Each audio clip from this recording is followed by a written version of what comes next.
ఈరోజు మరణించి తిరిగి లేచిన రోజున ఈస్టర్ అని ఎందుకు చెప్పుకుంటున్నారంటే మా దేవుడు పాపము లేకుండా మరణించాడు. 33.5 సంవత్సరాలు బ్రతికి ఏ తప్పు చేయకుండా బ్రతికి మరణించిన మీస ఉన్న మగాడు. నువ్వేమనుకుంటావు? లెజెండ్ అనుకుంటావు, వన్ అండ్ ఓన్లీ అనుకుంటావు, శకపురుషుడు అనుకుంటావు, చరిత్రకారుడు అనుకుంటావు,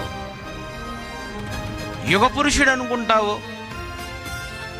33.5 సంవత్సరాల బ్రతికి పాపము చేయకుండా మరణించినటువంటి వ్యక్తి యేసు.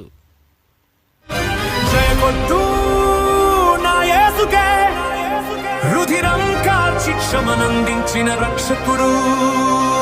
జయకొట్టు నా క్రీస్తుకే, మరణం గెలిచి స్వర్గం చేరిన ద్వితీయుడు.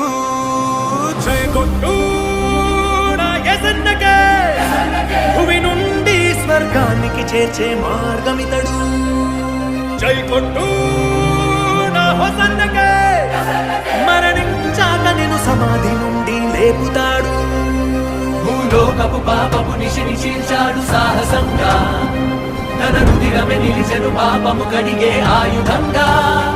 శతపదములు కలిసిన పొగడలేని ఘన చరిత తనదే, కాలాలకు స్థిరపడు సరిపడు అగణిత కీర్తి తనదే.